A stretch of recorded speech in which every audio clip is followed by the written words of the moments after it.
Hey everyone, I'm Jenna. Before we jump into my story, make sure to hit the like button and subscribe for more updates. Okay, let's dive in.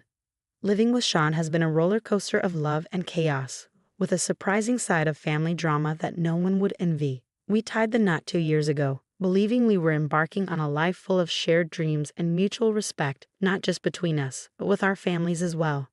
But things got complicated when Sean's mom, Linda, refused to let go of his ex Diane. Yeah, you heard that right. It's like Linda never accepted their breakup. She's pulled some stunts that are hard to believe, like last Christmas when she gave Diane a family heirloom necklace right in front of me, saying it was meant for the one Sean was truly meant to be with. Ouch, right? And it doesn't stop there. Every family gathering, you can bet Diane is there, strutting around like she owns the place, with Linda looking at her like she's the daughter she never had. Sean, he's been stuck in the middle, trying to smooth things over, telling me to just ignore it. But how do you ignore a fire blazing right in your backyard? Fast forward to last week, and we get this fancy envelope in the mail. I knew it was from Linda before I even saw the return address. Inside was an invitation to her 49th birthday bash, and at the bottom, it casually mentioned that special friend Diane would also be there, like she was some kind of VIP guest. That's when I realized this wasn't just any birthday party, it was a setup for something more dramatic. I showed the invite to Sean, and I could see that familiar tightness in his jaw. We have to go, he said, but this time it ends. No more of this, Jenna. I promise. So there we were, strategizing like generals before a battle, how to confront Linda and finally put an end to the constant undermining. The plan was simple. Go, confront, and if needed, cut ties. Sean assured me that no matter what happened, we were in this together. As soon as we walked into Linda's house, the tension was thick in the air. The living room was decked out in lavish decor, a stark contrast to the storm brewing inside me. Diane was already there, mingling and laughing a little too loudly, a glass of champagne in hand. Happy you could make it, Sean, she said, fluttering her eyelashes as we approached. Sean just nodded, his grip tightening on my hand, while I managed a tight-lipped smile, saving my energy for the real showdown. It was clear that this wasn't just any birthday celebration. There was a sinister undercurrent to the festivities. And then it happened. Linda clinked her glass, calling for everyone's attention. Thank you, everyone, for joining my special day. And now I have a little surprise. Her eyes sparkled with mischief, making my stomach churn. She motioned Diane forward. Many of you remember the lovely Diane, Sean's first love. The murmurs grew as Diane stepped up beside Linda, beaming. Today we also commemorate what would have been their 5th anniversary of being together, Linda announced as she presented Diane with a small velvet box. Inside was the promise ring Sean had given Diane years ago. My heart sank as Diane held it up for everyone to see. Sean, do you remember this? Diane's voice was sugary sweet, her eyes locked on his. That was the last straw. Sean's face hardened as he stepped forward, his voice loud and clear, cutting through the chatter. This ends now. Linda, Diane, what you're doing is disrespectful and hurtful, not just to Jenna, but to me as well. I won't stand for it any longer. You can't be serious, Sean. We're just reminiscing about the good old days, Linda said, trying to brush it off, but it only fueled his anger. No, Mom, it's manipulative and cruel. We came here today in good faith, and this is what we walk into. I'm done. Jenna and we're done with this. The room fell silent, everyone's eyes on us. Diane's smile faltered. We're leaving, Sean declared, turning to me. Our hands linked, we made our way to the door, the weight of 1,000 eyes on our backs. Stepping outside into the cool night air felt like a cleansing breath after the stifling tension inside.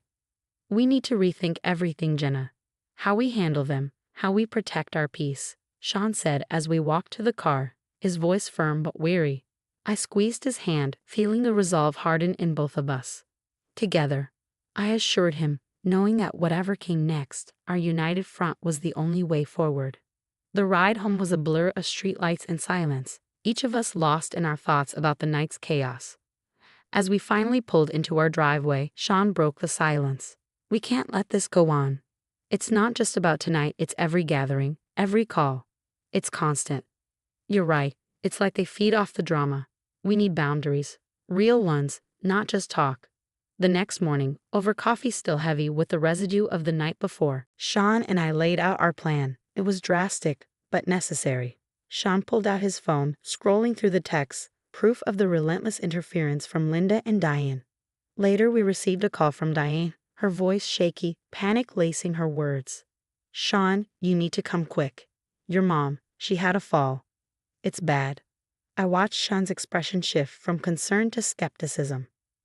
"We'll be right there," he replied, but as soon as he hung up, he turned to me. "Something doesn't feel right. Let's be prepared for anything." Sure enough, when we arrived at Linda's, we found her and Diane sitting on the porch, perfectly fine, a smug look on Linda's face. "Got you to come, didn't it? We need to talk, Sean. This whole thing is just silly, using fake emergencies to manipulate us. That's low, even for you, Mom. I ignored your last text pretending Diane was hospitalized, expecting me to rush over. It's over, Linda. We're not doing this anymore. Sean, I'm your mother. You can't just cut me out. And Diane, she's been so helpful through all of this. It's over, Linda. Listen to me. It's over." The ride home was quiet, but the decision was clear. We needed that restraining order. It wasn't just about creating distance anymore. It was about protecting our safety and mental health. We knew what we had to do. We called a lawyer friend, Mark, who specialized in such matters. "Hey Mark, we need advice on a restraining order. It's gotten out of hand with Sean's mom and his ex." Mark was quick to respond. "You've got enough gear for a case. Harassment, emotional distress. Let's meet tomorrow. Bring everything, texts, emails, any records of these stunts." Meeting with Mark was eye-opening. He laid out our options, detailing the steps for filing a restraining order. It felt like a heavy decision, but with each recounted event, the necessity became clearer. "Let's get this paperwork started. You two need peace to move forward," Mark advised as we provided him with all the evidence we had collected. That night, as we discussed our next steps, the idea of moving came up.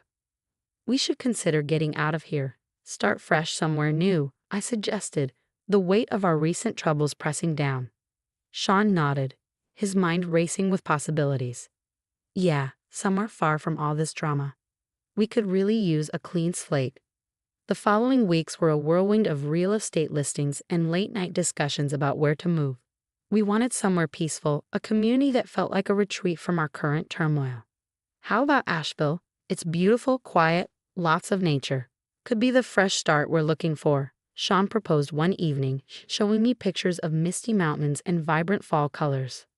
I smiled, imagining a life free from unwanted intrusions. "Asheville sounds perfect. Let's do it." The decision made, we started the process, contacting realtors, planning a visit to Asheville, and slowly detaching ourselves from the toxic orbit of Linda and Diane. It wasn't just about moving physically, but emotionally and mentally distancing ourselves, reinforcing our boundaries with concrete actions. As our plan solidified, so did our resolve. No more unannounced visits, no more manipulative texts, just the future we chose, on our terms. Boxes filled every corner of our new home, a symbol of the fresh start we so desperately needed. Sean and I moved around the space, unpacking our lives bit by bit, piecing together a new sanctuary away from the chaos we left behind. "Can you believe how quiet it is here?" Sean marveled as he sat down a box labeled kitchen stuff. "I know. It's like we can finally hear ourselves think."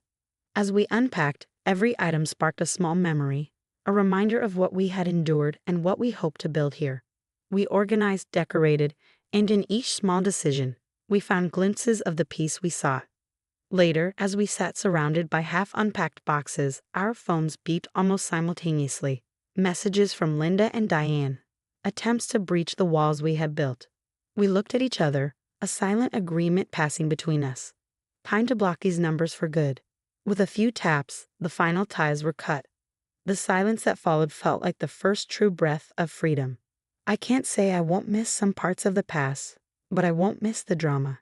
And we'll make better memories here, ones that nobody can spoil.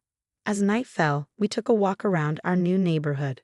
The streets were quiet, the air fresh. It felt like walking into a new life, the weight of the past slowly lifting with each step we took. "Do you think we handled everything right?" I asked as we paused. "We did what we had to do to protect our peace. That's all anyone can do. I've learned that some ties need to be cut to make room for better ones, and it's okay to put ourselves first. Absolutely. It's about us now and our future. That night, back at our place, we reflected more on our journey. The battles with Linda and Diane had taught us more about ourselves, about our strengths and the depths of our resolve. Never thought we'd have to go through all that. Asterisk, asterisk, Jenna's closing chapter, asterisk, asterisk. I guess it's made us stronger, huh? Sean mused, a gentle smile playing on his lips. It has, I agreed. I'm just glad we're on the other side of it now. And I'm glad I had you with me through all of it. I couldn't have done it without you, Sean. Same here, Jenna, he replied, squeezing my hand. Here's to new beginnings. Our journey wasn't easy, but it brought us to a place where we could finally feel at ease. In our new home, we could build the future we'd always dreamed of, free from the shadows of the past. Our days in the new community began with morning jogs in the park and coffee at the little cafe around the corner. The locals were a friendly bunch, eager to welcome the new faces. On one of these morning runs, we met Tom and Elisa, a couple around our age who quickly became fixtures in our lives. Finally got some fresh blood in the neighborhood, Tom joked as he handed us 2 steaming cups of coffee. We were starting to think we'd have to start importing friends, Elisa added with a laugh. Their warmth was a stark contrast to the cold manipulations we left behind. It wasn't long before our weekends were filled with barbecues and game nights, slowly stitching us into the fabric of our new surroundings. One lazy Sunday afternoon, as we relaxed in our backyard, the conversation turned to the future. I've been thinking about the nursery, maybe pastel colors or something neutral, I mused, the idea of starting a family now a real and exciting prospect. Whatever you think, babe, I'm just excited at the thought of little versions of us running around, Sean said with a smile. Our laughter was light, free from the shadows of the past. It was during one of these gatherings that we heard the news about Linda and Diane. Elisa, ever the social media sleuth, brought it up casually, her phone displaying the feed. Looks like karma really does have a way of catching up. Did you see this about Diane? Curiosity piqued, I leaned over, reading the post detailing Diane's recent fallout with her job and social circle. Accusations of deceit and manipulation had left her isolated, a social pariah. She's moved away, and Linda isn't faring much better. She tried organizing another big event, and practically no one showed up. It's all over the local forums. I heard she's been selling off assets, some serious financial troubles, Tom chimed in. The news stirred a complex whirl of emotions within me, but I found myself feeling mostly relief that their toxicity was no longer our burden. It's sad in a way, but it's the result of their choices. Guess they're finally getting a taste of their own medicine. Yeah, and we're just here, enjoying our peace. No looking back now. As fall turned to winter, our home became a cozy haven. The holiday season was particularly magical, our first in the new house.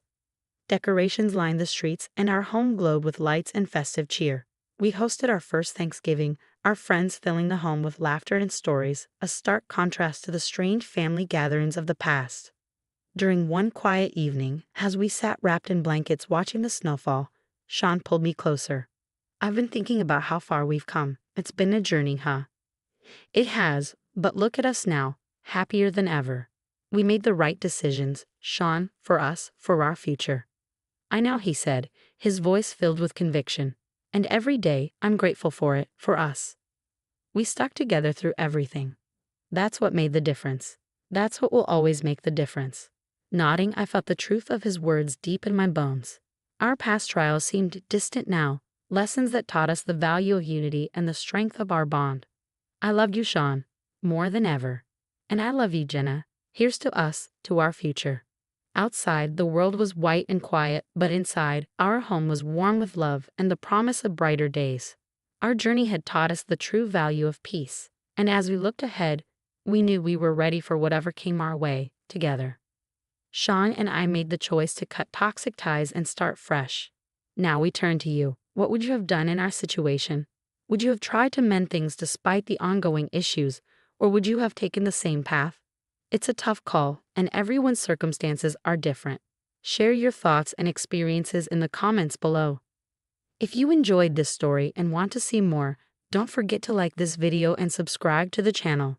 Your support helps us keep bringing you more stories like this. Thank you for watching, and we're excited to see what you think.